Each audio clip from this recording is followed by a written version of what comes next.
Assalamualaikum warahmatullahi wabarakatuh.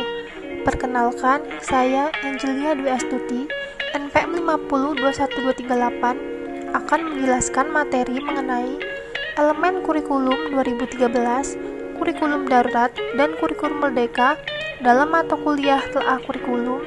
Dosen pengampu, Bapak Tio Gusti Satria, Magister Pendidikan. Baiklah, topik pembahasannya itu ada dua. 1. Standar proses. 2. Standar penilaian. 1. Standar proses. Standar proses pembelajaran merupakan kriteria minimal tentang pelaksanaan pembelajaran pada program studi untuk menempuh capaian pembelajaran lulusan. Berdasarkan standar kompetensi pembelajaran pada implementasi kurikulum 2013, maka guru harus melaksanakan 3 tahapan, yaitu A. Kegiatan pendahuluan, B. Kegiatan inti, dan C. Kegiatan penutup. Standar proses meliputi beberapa tahapan untuk terlaksananya proses pembelajaran yang efektif dan efisien, yaitu A. Perencanaan proses pembelajaran. Sesuai dengan Permendikbud Nomor 81 Tahun 2013 tentang implementasi kurikulum, perencanaan proses pembelajaran meliputi silabus dan rencana pelaksanaan pembelajaran atau RPP yang memuat identitas mata pelajaran, standar kompetensi, kompetensi dasar, indikator pencapaian kompetensi, penilaian hasil belajar, tujuan pembelajaran, dan sumber belajar. B. Pelaksanaan proses pembelajaran. Sesuai dengan salinan lampiran Permendikbud Nomor 65 Tahun 2013 tentang standar proses, berikut adalah beberapa hal yang berkaitan dengan pelaksanaan pembelajaran. Persyaratan pelaksanaan proses pembelajaran: A. Alokasi waktu jam tatap muka pembelajaran. B. Buku teks pelajaran. C. Penetapan beban belajar. D. Pengelolaan kelas. C. Pengawasan proses pembelajaran. Pengawasan proses pembelajaran dilakukan melalui kegiatan pemantauan, supervisi, evaluasi, pelaporan, serta tindak lanjut secara berkala dan berkelanjutan.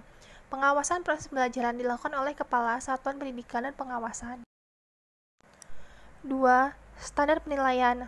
Menurut Permendikbud Nomor 23 Tahun 2016, standar penilaian pendidikan adalah kriteria mengenai lingkup, tujuan, manfaat, prinsip, mekanisme, prosedur, dan instrumen penilaian hasil belajar peserta didik yang digunakan sebagai dasar dalam penilaian hasil belajar peserta didik pada pendidikan dasar dan pendidikan menengah. Tujuan standar penilaian: 1. Perencanaan penilaian peserta didik sesuai dengan kompetensi yang akan dicapai dan berdasarkan prinsip-prinsip penilaian. 2. Pelaksanaan penilaian peserta didik secara profesional, terbuka, efektif, efisien, dan sesuai dengan konteks sosial budaya. 3. Pelaporan hasil penilaian peserta didik secara objektif, akuntabel, dan informatif. Prinsip standar penilaian. Adapun prinsip-prinsip penilaian yang telah diatur dalam Permendikbud Nomor 23 Tahun 2016 pada bab 4 pasal 5 sebagai berikut. 1. Sahih, berarti penilaian didasarkan pada data yang mencerminkan kemampuan yang diukur. 2. Objektif, berarti penilaian didasarkan pada prosedur dan kriteria yang jelas, tidak dipengaruhi subjektivitas penilaian. 3. Adil, berarti penilaian tidak menguntungkan atau merugikan peserta didik karena kebutuhan khusus, serta perbedaan latar belakang agama, suku, budaya, adat istiadat, status sosial, ekonomi, dan gender. 4. Terpadu, berarti penilaian merupakan salah satu komponen yang tak terpisahkan dari kegiatan pembelajaran. 5. Terbuka, berarti prosedur penilaian, kriteria penilaian, dan dasar pengambilan keputusan dapat diketahui oleh pihak yang berkepentingan. 6. Menyeluruh dan berkesinambungan, berarti penilaian mencakup semua aspek kompetensi dengan menggunakan berbagai teknik penilaian yang sesuai untuk memantau dan menilai perkembangan kemampuan peserta didik.